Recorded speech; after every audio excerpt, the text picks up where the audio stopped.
Assalamualaikum warahmatullahi wabarakatuh.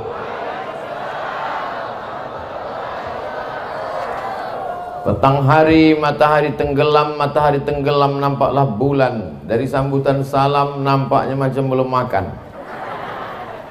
Apa kabar semua jemaah? Sehat?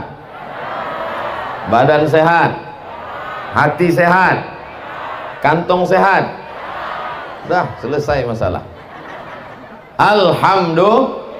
Alhamdulillahi rabbil alamin. Wassalatu wassalamu ala ashrafil khalqi ajma'in, sayyidina wa maulana Muhammadin wa ala alihi wa sahbihi wa man da'a bi da'watihi wa istanna bi sunnatihi ila yaumi liqa'i rabbih wa ba'du. Udah selesai fotonya. Mengapalah Ustadz tegak berdiri di sini? Banyak alasannya. Biar mudah turun dekat tangga. Kalau saya tegak di sana, ada Ustadz Zulfikar Hajar, kakak kelas kami senior atas jauh waktu di Mesir. Kalau saya tegak di tengah, ada pula Kiai Haji Al-Mukarram Al-Ustadz Muhammad Ja'far Shaghir, Direktur Mudir Ma'had Pesantren Al-Munziri. Kalau saya tegak di sini, ada pula guru saya. Tahun 1990 saya mengaji 30 tahun yang lalu, berulang alik dari Sungai Sikambing ke Mabar, ke rumah Ustadz Fadlan Zainuddin yang mengaji tadi. Maka saya carilah tempat yang saya membelakangi panitia. Ini semua mesti dijelaskan nih sekarang, karena memang kita ini sedang dipantau.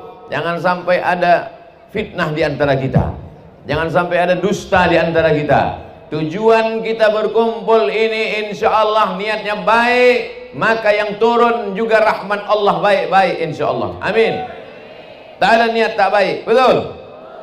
Di depan kita ada asrama putri.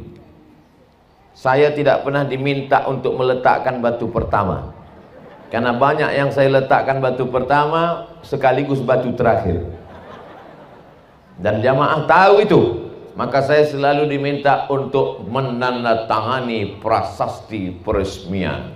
Tadi saya diminta pagi, tanda tangan prasasti peresmian rumah Quran.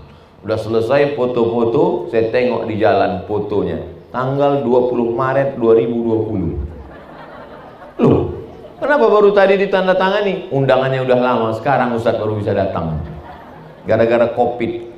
Jadi Maret kemarin jadwalnya, saya tak bisa datang karena COVID. Akhirnya ditunggu COVID ini tak pulang. Tak pulang, dia ke Wuhan. Saya datang. Belaga kami sama COVID itu. Bapak Ibu yang dimuliakan Allah Subhanahu wa taala, kullu mri'in tahta zilli sadaqatihi. Nanti kita di akhirat bangkit dari kubur. Idza sama'u fatarat, langit terbelah. Wa idzal kawakibu tasarat, planet bertabrakan. Wa idzal biharu fujirat, lautan diledakkan. Wa idzal quburu bu'zirat, semua yang dikubur bangkit tegak berdiri di padang mahsyar. Alimat nafsum ma qaddamat wa akharat, hari itu orang baru sadar apa yang sudah dibuatnya menjadi amal menghadap Allah Subhanahu wa ta'ala. Tak ada tempat bernaung di padang mahsyar, karena tukang tenda pun tak mati bawa tenda. Hai tukang-tukang tenda, jangan kalian sombong. Kalian pikir kalian mati bawa tenda? Ibu-ibu tak ada satupun yang mati membawa payung. Walaupun kemana-mana setiap undangan bawa payung. Ada ibu-ibu pernah lihat orang mati bawa payung? Tak ada. Lalu di mana kita bernaung di akhirat nanti? Tenda tak ada, ada masjid. Wa takunul jibalu kal ihnil, bukan mampus, maufush. Hebatnya Al-Quran, maknanya dengan penyebutan hurufnya sama. Ketika disebutkan huruf nun dengan fa, mau berterbangan macam bulu kambing ditiup angin. Ambil bulu kambing, letakkan ke tapak tangan, tiupkan. Mau berterbangan bulu kambing dihembus angin. Kalau tak dapat bulu kambing, bulu ketiak. Berterbangan macam bulu kambing dihembus angin. Gunung Kidul, Gunung Bromo, Gunung Kelut, Gunung Merapi, habis semuanya terbang. Kalau Gunung Kidul, Gunung Bromo, Gunung Kelut, Gunung Sibayak, Gunung Merapi macam bulu kambing dihembus angin, lalu Abdul Somad hari itu macam apa? Dibayangkan ibu tuh, saya melayang-layang, baca saya ketawa. Tak ada tempat kita bernaung. Lalu di mana kita bernaung? Nabi SAW menjelaskan, kullu mri'in tahta zilli shadaqatiki, orang akan bernaung di bawah apa pula somat? Orang akan bernaung di bawah solawat pula kata dia. Orang akan bernaung di bawah sedekah.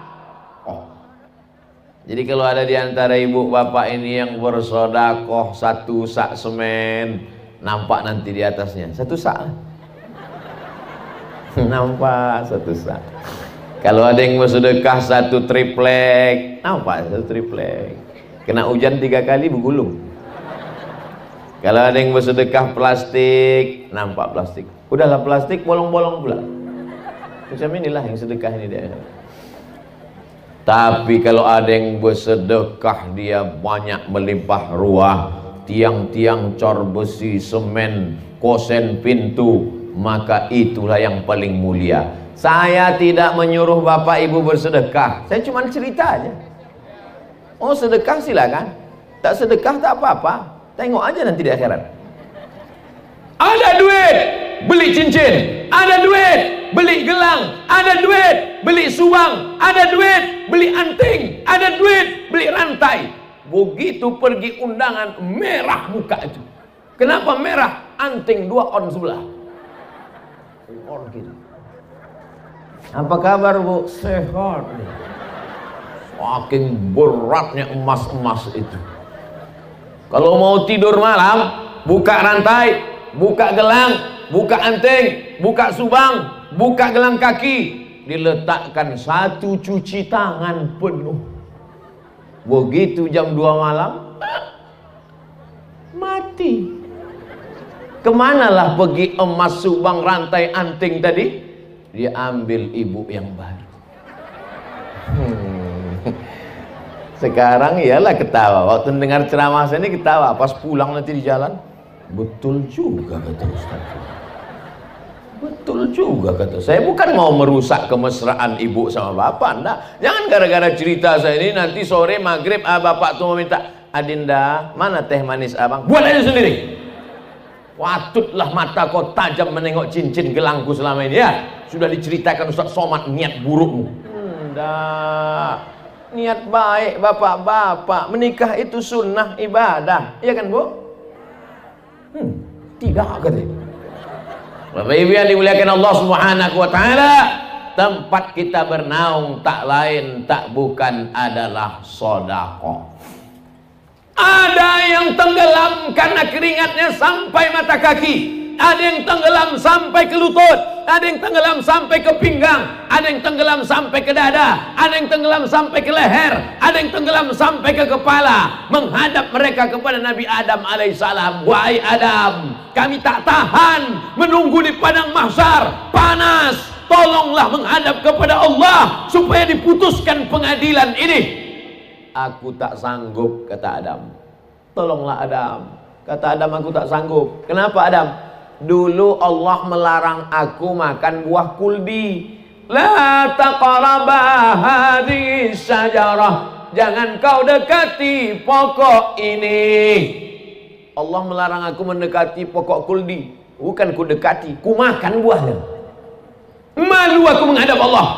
Minta mereka menghadap Adam. Adam tak sanggup menghadap Allah. Datang mereka menghadap Nuh. Wahai Nabi Nuh, tolonglah menghadap kepada Allah. Kata Nabi Nuh, anak kandungku ku ajak naik sampan. Ya bunayyarkam ma'ana, wahai anakku, buah hati belayan jiwa, marilah naik ke sampan ayahna.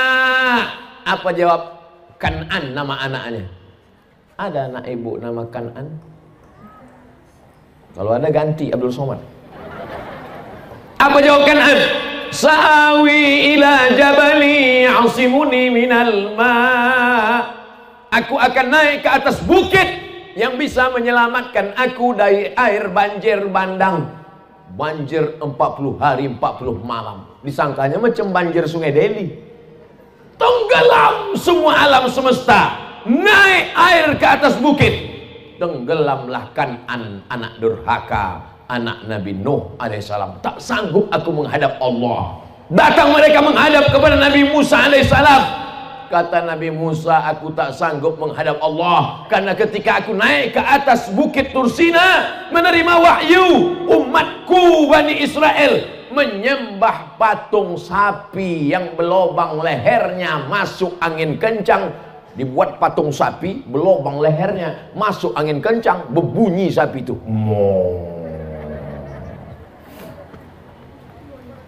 Datang mereka menghadap kepada Nabi Isa. Wahai Nabi Isa, mintalah kepada Allah supaya diputuskan pengadilan. Kata Nabi Isa, aku tak sanggup menghadap Allah karena mereka buatkan patungku dan mereka sembah aku. Aku malu menghadap Allah. Akhirnya mereka menghadap kepada Sayyidina wa Maulana Muhammad sallallahu alaihi. Makanya umat Nabi Ibrahim, umat Nabi Nuh, umat Nabi Musa, umat Nabi Isa ingin menjadi umat Nabi Muhammad sallallahu alaihi wasallam.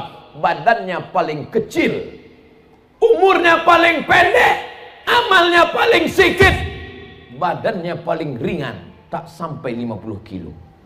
Yang Abdul Somad, yang lain lebih. Tapi dia lebih dulu masuk surga daripada umat-umat yang lain. Kenapa? Karena inilah yang berani menghadap Allah Subhanahu wa ta'ala. Karena tak ada cacatnya, tak ada kurangnya, tak ada buruknya, tak ada jeleknya. Allah pun berakhlak kepada dia. Kalau kepada Adam Allah panggil namanya, ya Adam uskun anta wa zaujukal jannah. Kepada Nabi Musa Allah panggil namanya, ya Musa inni istafaituka. Kepada Yahya Allah panggil namanya, ya Yahya khudhil kitaba biquwwah. Tapi kepada Muhammad SAW ada ayat yang memanggil dalam Al-Quran, ya Muhammad. Ada? Macam hafal Quran aja. Ada bu? Tidak. Dalam Al-Quran apa kata Allah kalau memanggil nama dia? Ya ayyuhan nabi jahidil kuffar, ya ayyuhan rasul balligh ma unzila ilaika min rabbik. Allah tak pernah memanggilnya ya Muhammad, maka kita pun beradab kepada dia. Tak kita sebut Muhammad, tapi kita panggil dia Sayyidina wa Maulana wa Syafi'ina wa Zuhrina Muhammad sallallahu alaihi wasallam. Ustadz ini marah atau cuma? Enggak. Kalian macam baru kenal aja. Tadi dulu memang beginilah setelannya. Jadi tak bisa, mikrofonnya pula mantap. Hebat sound system pesantren Al-Munziri ini. Sudah pakai selimut pun keras juga suaranya. Kadang di tempat-tempat lain hebat, besar. Pas ceramah kita, assalamualaikum. Di Al-Munziri udah bekucung, tinggal sholat jenazah aja lagi.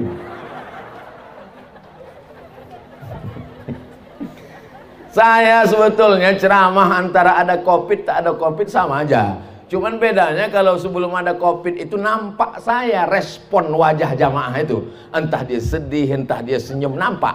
Ini tak tahu kita, entah senyum, entah ketawa. Tiba-tiba keluar aja suara. Kiki kiki kiki. Kiki kiki.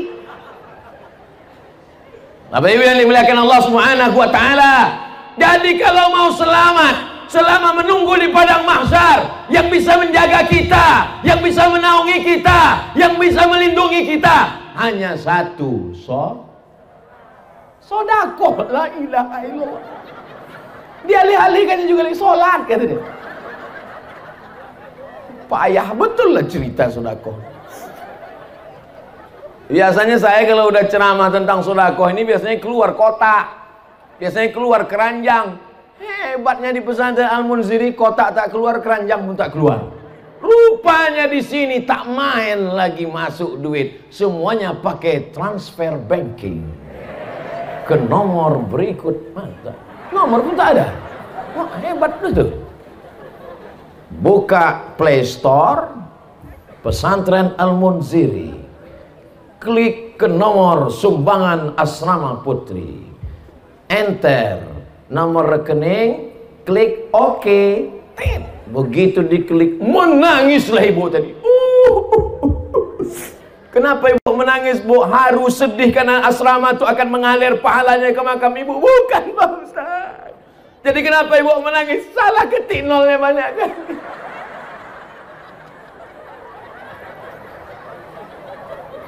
Bapak Ibu yang dimuliakan Allah Subhanahu wa taala, kalau kau ketik 1 juta, ada uangmu di sana 100 juta, yang kau sedekahkan 1 juta, mati engkau. Yang kau bawa mati yang 100 juta, apa yang 1 juta? Tak jelas pangkalnya, juta. Entah mana, ulang sekali lagi.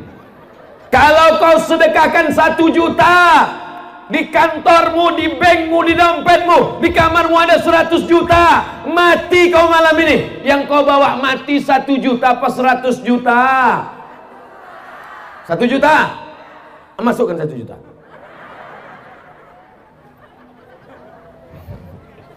Ibu sehat?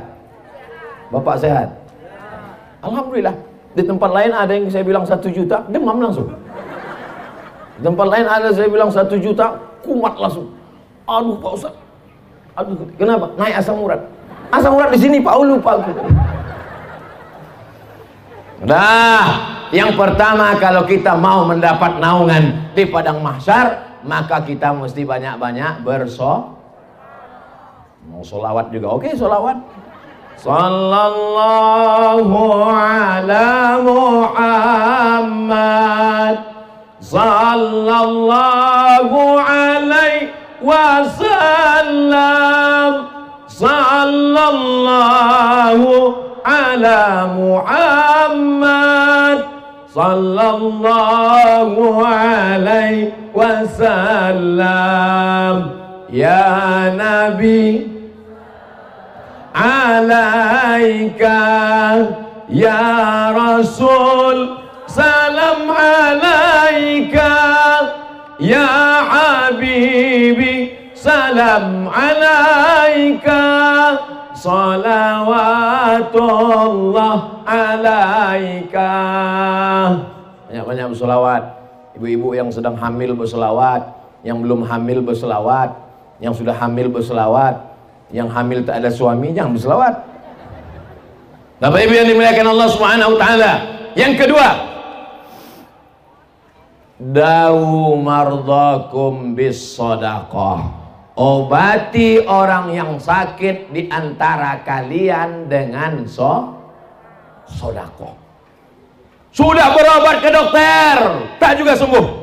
Sudah berobat alternatif, herbal, kusuk, pijat refleksi, totok, udah ditusukkan semua jarum-jarum ke badanku nih Pak Ustadz, dari jarum kaki, jarum jahit sampai jarum goni, tak juga sehat Pak Ustadz. Ada satu yang belum kau coba, sesuai dengan sabda hadis Nabi Muhammad sallallahu alaihi wasallam, banyak-banyak bersedekah. Judul bukunya Al-Gharaib wa Taraib Sa'ah wa Sa'ah. Syekh Abu Ammar Al-Misri, orang Mesir. Dia bercerita tentang orang Saudi Arabia, kaya raya, sakit, pergi ke Amerika. Sampai ke Amerika, apa kata dokter Amerika? Pulang, makan enak, tidur enak, ketawa-ketawa, liburan. Nanti mana tahu Bapak Ibu sakit, na'udzubillah, na'udzubillah, na'udzubillah. Mana tahu sakit, pergi ke rumah sakit Pirngadi, lalu kata dokter, ibu pulang ke rumah, makan enak, tidur enak, ketawa-ketawa, itu artinya malaikat maut sudah 1,5 inci. Tak ada obatnya. Pulang, tidur, makan, ketawa bersama keluarga, nikmati hidup. Obatnya tak ada, menunggu mati. Mimda tema taya bawa. Berarti masih banyak yang ngajinya pakai kaidah Baghdadiyah. Yang tahu Mimda tema taya bawati itu yang seumur-umur saya, yang umur-umur 23 nih. Kalau anak-anak zaman sekarang mana dia tahu? Anak sekarang ngaji tak pakai kaidah Baghdadiyah. Ngajinya pakai Iqra, a bataba batata batasa balari. Belari anak. Anak soleh insyaallah, mantap. Amin. Bapak Ibu yang dimuliakan Allah Subhanahu wa taala, akhirnya orang sakit dari Saudi Arabia pergi berobat ke Amerika. Kata dokter Amerika tak ada obatnya, pulang saja. Baliklah dia ke Jeddah. Sampai di Jeddah dia bersedekah, sedekah. Setelah itu tak berapa lama dia pergi lagi ke Amerika, medical check up terakhir, diperiksa sama dokter Amerika, dicek dari mulai urat ubun-ubun sampai kaki kepala. Dokter heran, kau berobat di mana? Kau makan herbal apa? Kau pakai alternatif apa? Kata dia, aku tak ada pakai apa-apa, yang ku pakai sabda Nabi Muhammad sallallahu alaihi wasallam, dawu mardakum bis sadaqah, banyak-banyak bersedekah. Orang yang tak bertuhan, ateis, kafir, munafik, murtad. Apa hubungan sedekah dengan penyakit, guys? Bagi kita yang beriman, yang percaya kepada Allah, mudah saja. Penyakit datang dari mana? Dari Allah. Kesembuhan datang dari mana? Apa pula dokter spesialis? Huwadh-dharru huwan-nafi'u. Allah yang mendatangkan mudarat, Allah yang mendatangkan manfaat, Allah yang menolak mudarat. Iyamsaskallahu bidurrin fala kashifa lahu illahu. Kalau Allah mau mudaratkan engkau, tak ada yang bisa menyehatkan engkau. Tapi kalau Allah mau menyehatkan engkau, tak ada satupun yang bisa memudaratkan engkau. Itulah iman, itulah akidah, itulah Ahlussunnah wal Jamaah, itulah makna la ilaha. Begitu. Kenapa Ustaz berapi-api nih? Kepanasan. Maka digulung baju ini dulu. Memang baju baru ini panas bawaannya. Baru dikasih orang tadi malam. Mereknya Casio, kasih orang. Baju dikasih orang, sorban dikasih orang, cincin dikasih orang, nyawa pun dikasih Allah. Kalau mau kapan dia mau dia cabut, betul? Maka ternyata sehatnya kita itu juga karena sedekah. Akhirnya apa yang terjadi? Apa hubungan penyakit dengan sedekah? Penyakit datangnya dari Allah, sedekah datangnya dari Allah. Ketika kita bersedekah, mengaji anak santriyah. Di pesantren lain laki-laki santri, kalau perempuan santriwati. Di sini berubah, yang laki-laki santri, yang perempuan santriyah. Terserahlah mau santriyah mau, yang penting santri. Mengajilah mereka tengah malam. Bismillahirrahmanirrahim. Yasin wal Qur'anil Hakim. Turun rahmat malaikat yang membelikan keramik, yang membelikan batu bata, yang membelikan semen, yang membelikan seng, yang memasangkan atap, kosen, pintu, jendela, AC, kipas angin. Maka pada saat rahmat Allah turun, penyakit-penyakit itu pun hilang. Innama amruhu idza arada syai'an ayyakula lahu kun fayakun. Dawu mardakum bisadaqah. Obati orang yang sakit di antara kalian dengan sedekah. Setelah selesai ceramah, datanglah ibu-ibu. Ustadz Somad, ya Bu, saya sudah diponis dokter kena penyakit sebesar duit logam 100 perak di dalam perut saya. Namanya kista, bukan merek mobil. Kista. Apa kata dokter? Ini kami sudah cek ada kista di dalam rahim. Gimana obatnya dokter? Mesti dioperasi. Efeknya apa? Kalau kistanya dibuang sama rahimnya dicopot, maka ibu tak bisa hamil lagi. Mendengar ibu tak bisa hamil lagi, mau nangis ibu tuh habis tisu setengah kotak. Mendengar ibu tak bisa hamil lagi, bapak tuh tersenyum.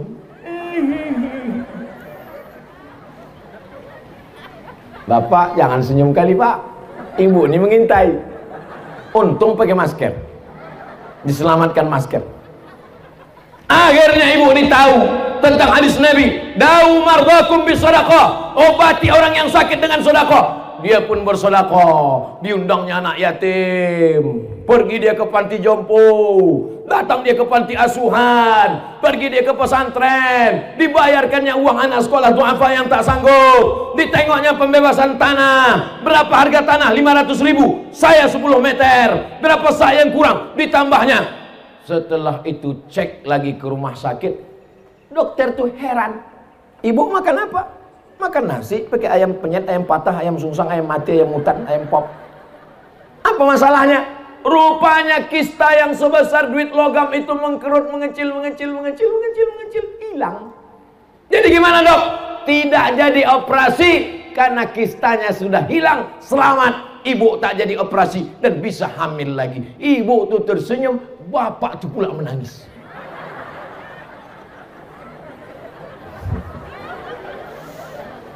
Pupus sudah harapanmu pak. Bukan main senangnya ibu-ibu ini ku tengok. Kakak katanya. Mendengar bapak itu tak jadi begini lagi. Kisah nyata, true story. Nanti kalau ke Pekanbaru bisa kutunjukkan sama orangnya. Cuman sekarang tak bisa kusebutkan nomor handphonenya, menjaga kode etik jurnalistik. Nana tahu ada ibu-ibu yang kena penyakit kista, nauzubillah. Mudah-mudahan semuanya sehat insyaallah. Amin. Datanglah orang kena penyakit lutut benanah, sudah 7 tahun tak kering-kering, dikusuk tak kering, makan obat tak kering, benanah saja lutut itu. Datang kepada rumah Imam Abdurrahman Ibnu Mahdi ahli hadis. Hai Imam Abdurrahman Ibnu Mahdi, ya ini lututku benanah sudah 7 tahun tak kering-kering. Apa obatnya? Kau sudah berobat? Sudah. Tak kering juga? Tidak. Tunggu sebentar, aku sholat sunat. Sholat sunat hajat Imam Abdurrahman Ibnu Mahdi 2 rakaat. Selesai itu kata dia, kau pulang buat sumur. Hah? Sakit lutut suruh pula buat sumur. Pokoknya kau buat ada sumur. Pulang dia ke rumah, dicarinya kampung yang tak ada air, dibuatkannya sumur. Orang fakir miskin, anak yatim tuh apa kehausan, kelaparan, datang mengambil air sumur, minum, mandi, sholat. Setelah tak lama kering lututnya. Apa hubungan lutut bernanah dengan sumur yang diminum orang? Rupanya sodakoh air minum membuat orang bisa sholat, bisa wudhu, bisa mandi, bisa makan, bisa minum. Maka turun rahmat Allah, sembuh segala penyakit. Maka kalau ada bapak ibu yang benanah, mau lutut, telinga, hidung, kepala benanah. Sekarang ada anak-anak gadis perempuan yang benanah 2, ujung hidung sama ujung dagu. Karena dagu mau mancung, disuntikkan kresek silikon. Silikon tak mau mencair dengan darah, akhirnya benanah. Mau disedot takut hilang dagu, akhirnya ditempelkanlah lintah. Terapi lintah, ditempelkan lintah untuk menyedot nanah yang ada di dalam. Lintah itu biasanya kalau sudah menempel di kulit, setengah mati kita mencopotnya tak bisa. Tapi ini begitu ditempelkan lintah, melompat lintah itu. Apa kata lintah? Masam kali nanahnya. Maka jangan robah ciptaan Allah. Jangan kalian robah-robah. Ini banyak perempuan sekarang, dagu suntik tajam, hidung suntik tajam, cuman 2 bulan. Habis itu hidung benanah, dagu benanah, hidung turun, dagu turun. Tinggal cari sapu lidi macam nenek sihir. Akhirnya apa yang terjadi? Sembuh kering lututnya karena sedekah air minum. Jadi kalau ada jamaah ini mau bersedekah air minum, jangan sebotol 2 botol. Datang ke pesantren Al-Munziri, temui Kiai Haji Al-Ustadz Haji Muhammad Ja'far Shagir, tanya berapa sumur bor yang perlu dibangun tak kering-kering, hidupkan sampai hari kiamat tak kering-kering. mengalirlah pahalanya. Boleh saya niatkan untuk almarhumah omak saya Pak Ustadz? Mantap. Datang sahabat Nabi bertanya, ya Rasulullah, ya ummi matat, emakku mati. Nyala kasar kali Ustadz, meninggal. Terlalu lembut Pak Ustadz, maninan. Ummi matat, emakku meninggal. Apa atasaddaqu anha? Kalau aku bersedekah, apakah sampai pahalanya untuk dia? Kata Nabi, tasaddaq, bersedekahlah engkau, pahalanya sampai untuk dia. Ayyus sadaqatu afdal? Apa sedekah yang paling afdal? Saqiyul ma, memberi air minum. Maka bersedekahlah sumur bor. Saya mohon maaf Pak Kiai, saya tak tanya ini santrinya berapa, kamar mandinya berapa. Tapi saya pernah ceramah di salah satu daerah, santrinya 1000, kamar mandinya 10. Bayangkan itu, perang yang paling sulit. Antri panjang. Kemana mau diletupkan bom atom ini? Belum sempat kami cerita panjang lebar sama Pak Kiai tadi. Mestinya kita ukur standar kamar mandi berapa, sumur bornya berapa, layak apa tak layak. Itulah yang akan menolong kita di hadapan Allah Subhanahu wa Ta'ala. Betul apa salah? Saya tak ada maksa Bapak Ibu. Kalau salah katakan salah. Saya sudah siap mau pulang ke rumah. Bapak Ibu yang dimuliakan Allah Subhanahu wa Ta'ala, yang pertama, sedekah menjadi atap naungan di akhirat. Yang kedua, kalau mau sehat walafiat, bebas dari segala macam penyakit, banyak-banyak bersolat. Saya ditanya sama jamaah, Ustadz Somad, kemarin kami tengok di Facebook di Aceh, lalu kemudian ke Medan, lalu kemudian ke Palembang, lalu kemudian ke Jakarta, lalu kemudian ke Makassar. Kenapa Ustadz sehat terus Pak Ustadz? Apa yang Ustadz minum? Teh manis. Makanannya nasi lemak. Tak ada tambahan suplemen-suplemen. Nggak ada Beb. Jadi kenapa Ustadz sehat? Sehat saya karena didoakan jamaah. Berjuta-juta jamaah yang mendoakan saya. Di Instagram aja 4, berapa itu sekarang. Belum lagi di Facebook. Sebentar ya, aku cek dulu. Tak enak pula kalau agak-agak data nih tak valid kan. Sabar kalian nunggu kan. Caranya buka YouTube, habis itu cari Ustadz Abdul Somad Official. Udah? Nah, sesudah dapat baru buka subscribe dulu. Nah, sudah itu baru cari tentang. Nah, di ujung tuh tentang. Nah, sudah tentang baru tengok. Channel ini dibuka tahun 2019, sudah ditonton sebanyak 75 juta orang. 75 juta orang ini tidak semuanya suka, banyak juga setan-setan yang tangannya begini tuh, tangannya begini. Anggaplah setan sama hantu sama jin nyiblorong sundel bolong itu 5 juta.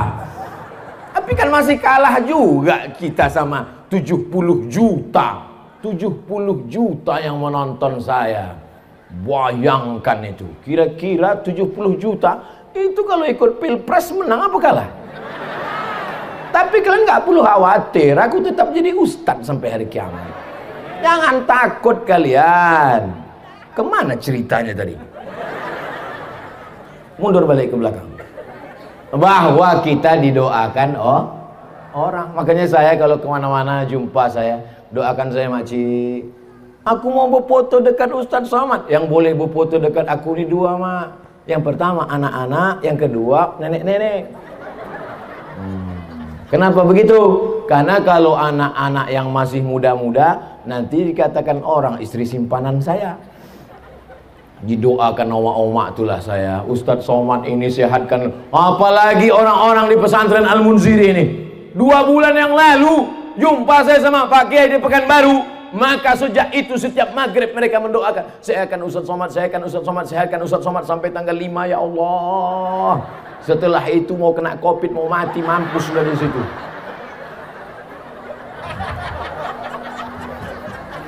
Orang Al-Munziri ini ikhlas-ikhlas, suci-suci hatinya. Doakannya Ustaz Abdul Somad, alhamdulillah sehat walafiat. Kalau tiba-tiba nanti sakit, sakit bukan laknat, sakit bukan kutukan. Ma yusibul mu'min min nasabin wala wasabin wala saqamin wala syaukin. Demam, sakit, sampai duri yang menusuk tapak kaki. Sesungguhnya Allah ingin menghapuskan silap salah dan dosa-dosa kita. Makanya kalau ada tetangga, kawan, sahabat kita sakit, si Anu kemana? Sakit. Mudah-mudahan diampunkan Allah dosanya ya. Begitu. Si Anu kemana? Sakit. Mampus di situ. Astaghfirullah. Astaghfirullah. Rabbal baraya. Astaghfirullah minal khataya. Rabbi zidni ilman nafi'a wa wafiqni amalan salihah. Sesungguhnya saya ceramah ini agak kurang konsentrasi saya. Seringkali apa yang mau saya sampaikan itu lupa saya bahan. Karena asal tertengok saya ke sana kantin. Asal kantin, terbayang saya bakwan, nasi apa. Saya memang tak bisa saya kalau ada makan. Tapi saya tetap berusaha untuk fokus. Bahwa yang pertama yang menolong kita di padang mahsyar, yang menjadi atap pelindung kita supaya selamat dari padang mahsyar adalah sedekah. Yang kedua, yang sakit berobat, berusaha, berikhtiar dengan sedekah. Yang ketiga, sampai berapa nih Pak Ustadz? Biasanya saya ceramah itu saya tengok jamaah. Kalau udah nampak saya ada 2-3 orang menguap, berhenti saya. Cuman sejak Covid ini tak tahu kita dia entah menguap entah tidak. Tak nampak. Mana nampak? Nampak, entah menguap, entah senyum, entah apa. Mata aja begini-gini.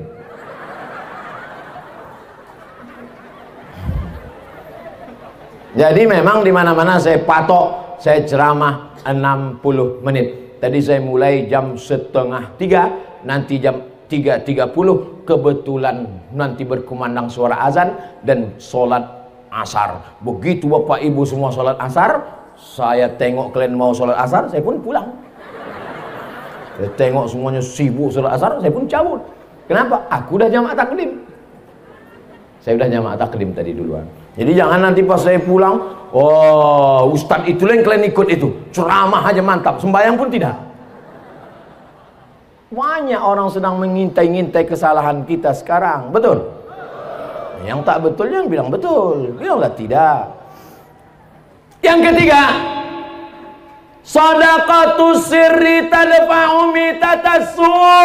Sedekah menolak mati su'ul khatimah. Kemarin tetangga kita yang ikut-ikut 17 Agustus Manjat Pinang itu mana dia? Pak RW. Mati kita Pak RW. Meninggal kenapa? Sakau. Syanu meninggal kenapa? Pas main gaple, kelepak mati. Syanu meninggal kenapa? Pas nyanyi dangdut. Jatuh bangun aku. Kelepak mati. Kalau mau selamat supaya mati husnul khatimah, kita diajarkan tuan-tuan guru berdoa. Allahumma khtim lana bi husnin wala takhtim alaina bisu'il khatimah. Tapi jangan lupa, ini yang ketiga, sedekah menyelamatkan orang dari mati su'ul khatimah. Amal banyak, sholat sunat banyak, pengajian banyak, jilbabnya panjang, sedekahnya banyak. Tapi ternyata kalau riya, kalau angkuh, kalau sombong, tak selamat dari mati su'ul khatimah. Apa yang bisa menyelamatkan dari su'ul khatimah? Kata Nabi, shadaqatus sirri tadfa'u mitatasu'i. Banyak-banyak bersedekah diam-diam, maka itu akan menyelamatkan dari mati su'ul khatimah. Anak muda meninggal di samping Ka'bah, di belakang makam Ibrahim, dalam keadaan pakaian ihram, di dalam Masjidil Haram, di sujud terakhir, dalam keadaan berwudu, di dalam sholat. Tak ada mati yang lebih indah daripada mati dalam Masjidil Haram, di belakang makam Ibrahim, dalam keadaan berwudu, dalam sholat, sedang pakaian ihram di sujud terakhir. Indah. Anak muda, bukan alim ulama. Selesai dia dibawa ke keluarganya, datanglah orang bertanya kepada emaknya, anak ibu ini bu? Iya. Apa amalannya bu? Ulama dia? Tidak. Dia kerja kantor biasa. Jadi kenapa dia matinya indah betul? Aku pun tak tahu entah apa amalannya. 2-3 hari setelah kematian, datanglah perempuan membawa anak-anak. Kamu siapa? Aku perempuan. Iya, aku tahu aku kau perempuan. Ya kau siapa? Ini anak-anakku. Terus anak ibu ini setiap awal bulan datang ke rumah kami, diam-diam membawa gajinya, dikasihnya sepertiga gajinya untuk anak yatim. Terkejutlah ibu, terkejut semua tetangga jamaah. Kenapa dikasih Allah dia husnul khatimah? Karena sodako. Makanya nanti ibu, mana tahu suami ibu meninggal, 2-3 hari sesudah itu datanglah janda membawa anak. Itulah tanda husnul. Tak ada yang mau mengaku. Sodakoh ini luar biasa Bapak Ibu. Kawan saya dalam keadaan kesulitan, datang dia ke tempat Pak Kiai. Pak Kiai, aku hidupku sedang sempit, aku dalam keadaan susah, aku dalam stres, aku depresi. Kau cari kampung, terus kau cari warung di kampung itu, terus cari yang catatan utang orang paling banyak di situ, sampai malu jumpa beli minyak lampu, malu jumpa beli beras, malu jumpa beli sabun karena utang begitu banyak. Terus bayarkan diam-diam, maka Allah lepaskan segala kesulitanmu. Wallahu fi aunil abdi makanal abdu fi auni akhi. Allah akan menolong seorang hamba selama hambanya itu mau menolong saudaranya. Jadi masalah menolong orang dengan sodakoh ini Bapak Ibu luar biasa. Makanya orang-orang mati itu, kalau sudah mati masuk ke liang lahat dikubur, ditanya Allah Ta'ala, hai mayat, mau kalian hidup lagi? Apa kata mayat-mayat itu menjawab, laula akhartani ila ajalin qarib. Macam film hantu, ada suara soundtracknya.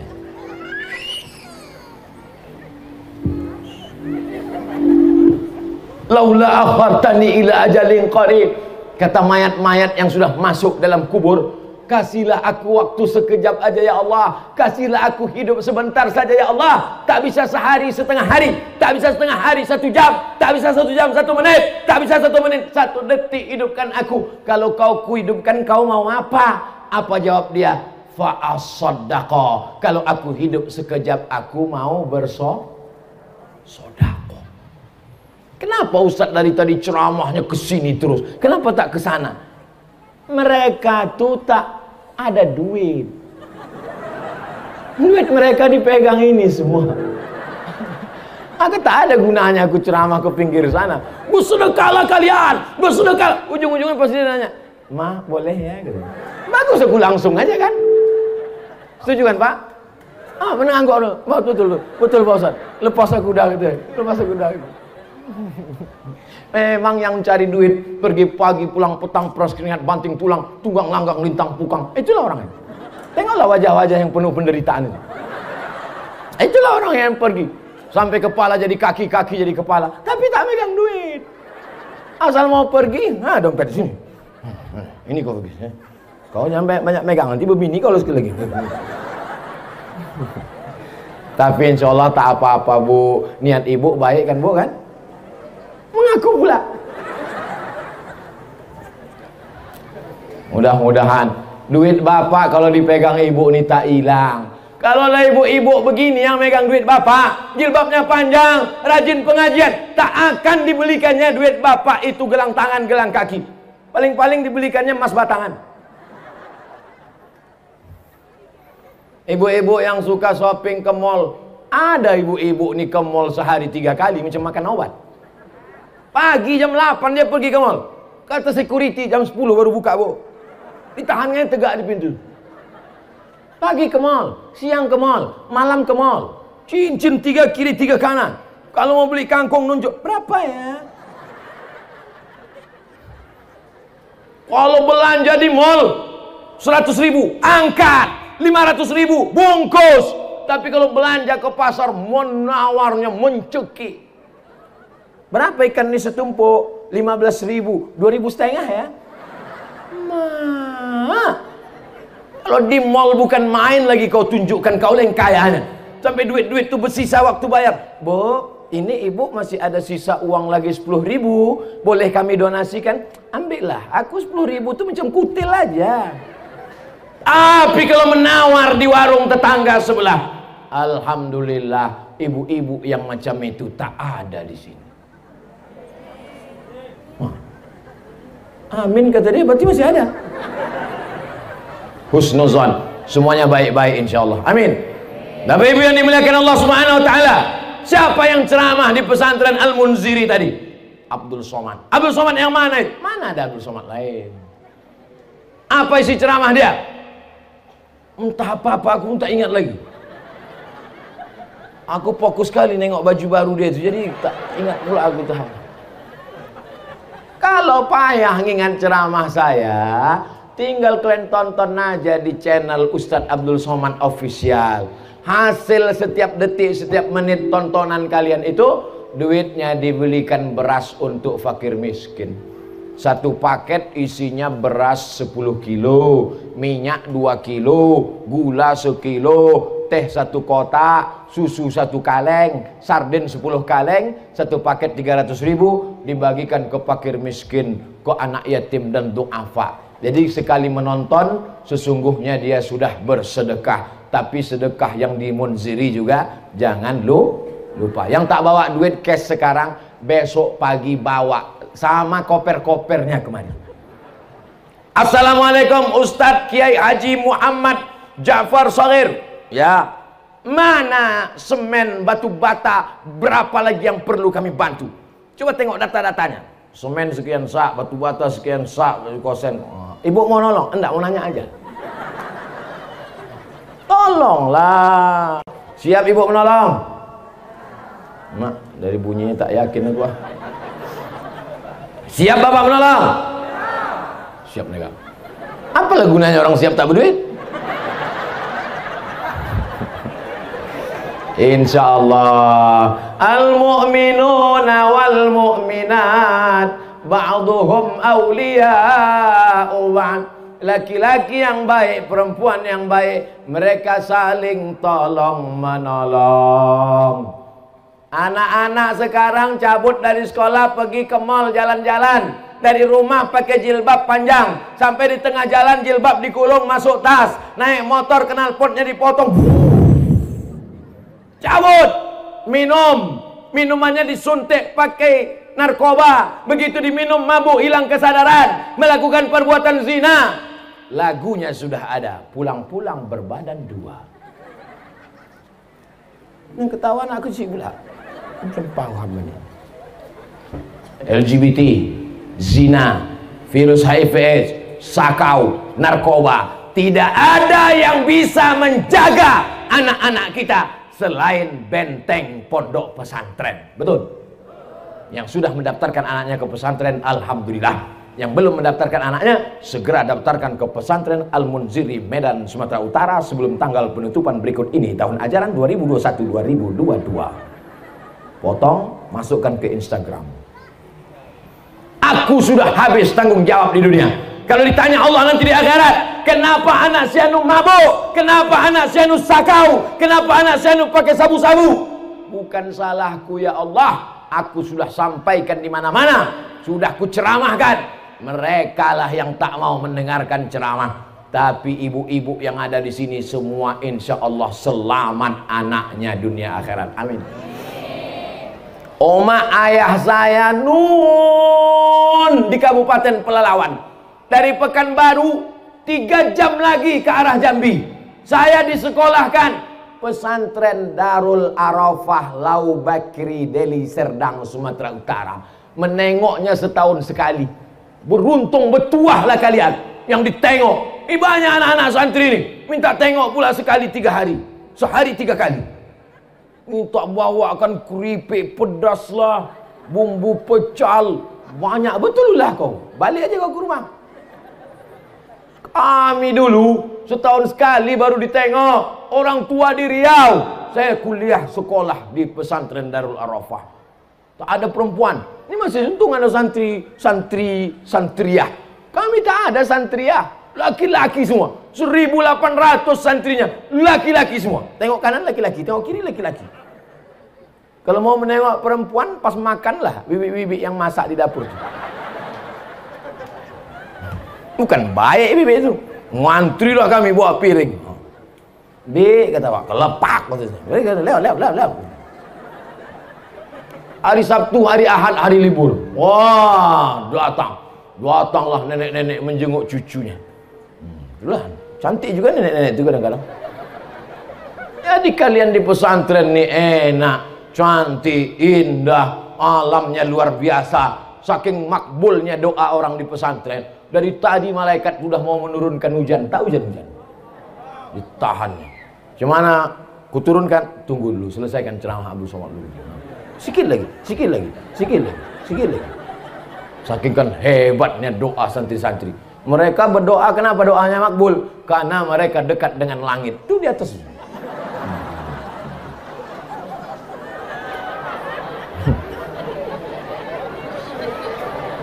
Ustaz Somad jam 12 malam menelpon mak-mak. Ibu kenapa? Diganggu jin. Bukan Pak Ustaz, anakku. Kenapa anak ibu? Anakku bawa motor Kawasaki Ninja, nguput ke sana kemari, mau kularang udah tak bisa. Kalau kularang dibawakannya parang panjang. Kenapa? Kabel-kabel otaknya sudah korslet dibuat narkoba. Apa lagi yang mau dilakukan? Nasi sudah jadi tai ayam. Anak sudah mabuk, otaknya sudah rusak. Ibu masih cerita bubur juga lagi. Udah rusak udah otaknya. Ustaz Somad, tolong doakan anak saya, Pak Ustaz. Ustaz datang ke rumah. Anak ibu kenapa? Tak tahu pagi, tak tahu siang, tak tahu malam, tak tahu makan, tak tahu sholat. Asik main game online di kamar. Tolonglah Ustaz doakan. Tak tahu aku doanya. Belum ada dapatku doa Nabi. Allahumma inni a'udzubika min game online. Siapa yang memberikan handphone? Aku Pak Ustaz. Siapa yang mengasihkan kamar besar? Aku Pak Ustaz. Siapa yang membelikan layar monitor TV besar? Saya Pak Ustaz. Siapa yang membelikan paket? Saya Pak Ustaz. Siapa yang buat dia kecanduan? Saya Pak Ustaz. Sekarang dia udah kecanduan, siapa yang salah? Ustaz. Apa pula aku salah? Maka kalau anak kita mau selamat, tidak ada jalan lain, sekolahkan di pesan. Saya nih Bu, saya nih Pak, andai tak dimasukkan ke pesantren dulu, udah jadi hantu sekarang. Alhamdulillah, dimasukkan almarhumah mak nih saya ke pesantren, tinggalkannya. Begitu saya taman aliyah, dikirimnya ke Mesir, 4 tahun tak dikasihnya ongkos, tak balik-balik. Sampai temenung saya di tepi sungai Nil tuh. Sadis sekali ya. Tak jadi bunuh diri. Rupanya sudah habis. Tadi dimulai 2:30, sekarang 3:30. 60 menit kita bersama. Mudah-mudahan 60 menit ini menjadi nilai amal soleh. Jangan kemana-mana setelah pesan berikut ini. Bagaimana cara kita menyikapi wali santri yang masih ragu dalam menitipkan anaknya di pesantren? Hampir tiap 3 kali seminggu datang sehingga anaknya terganggu belajar. Itulah yang kusampaikan tadi. Kan udah kusampaikan itu udah. Janganlah kalian tengok anak itu sering. Udah kusampaikan itu kan. Tengok dia 1 semester, tengok dia pas libur aja jebut. Sayang sama anak bukan kalian letakkan di celah ketiak. Sayang sama anak bukan dibelikan motor, dibelikan mobil. Sayang sama anak dikasih handphone mahal, gadget 25 juta, motor 100 juta. Sore pergi ke sana kemari. Orang sedang sholat maghrib. Wainil maghdubi alaihim waladdallin. Ada yang di belakang keceplosan, mampus gitu. Tiang listrik mati. sayang sama anak, tinggalkan di pesantren. Ibu kalau mau menangis, Bu, jangan waktu di pintu ini. Tinggalkan dia sini. Ku tinggalkan kau di sini supaya kau jadi orang. Ku tinggalkan kau di sini supaya kau jadi ulama. Ku tinggalkan kau di sini supaya kau menjadi polisi, jadi tentara, jadi hakim, pengacara. Belajar kau baik-baik. Kalau mau nangis, udah keluar agak-agak jauh, ada pokok-pokok sawit. Berhenti menangislah di bawah itu.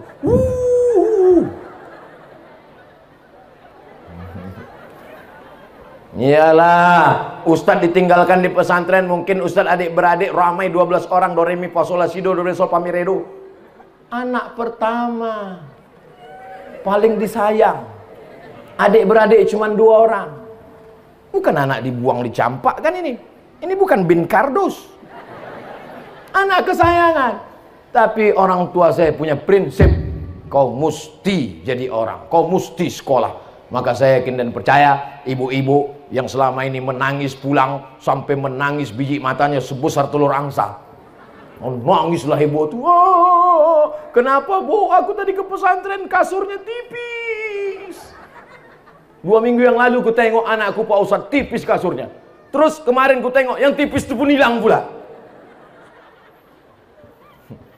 Datang si bapak menasehati, jangan kau menangis, lebih baik kau menangis sekarang daripada nanti kau menangis anakmu pecandu narkoba. Kuatkan semangatmu. Ngamuk pula ibu tuh. Enak aja kau marah. Aku yang mengandung dia 9 bulan 10 hari, aku yang menyusukan dia 2 tahun. Kau kan cuma datang sekali-sekali aja. Hancurlah dunia persilatan. Maka insya Allah kalau bapak bekerja sama dengan ibu, selamatlah anak-anak kita yang menyelamatkan di antaranya pesantren Al-Munziri ala hazihin niyah wa kulli niyatin sholihah. Al-Fatihah.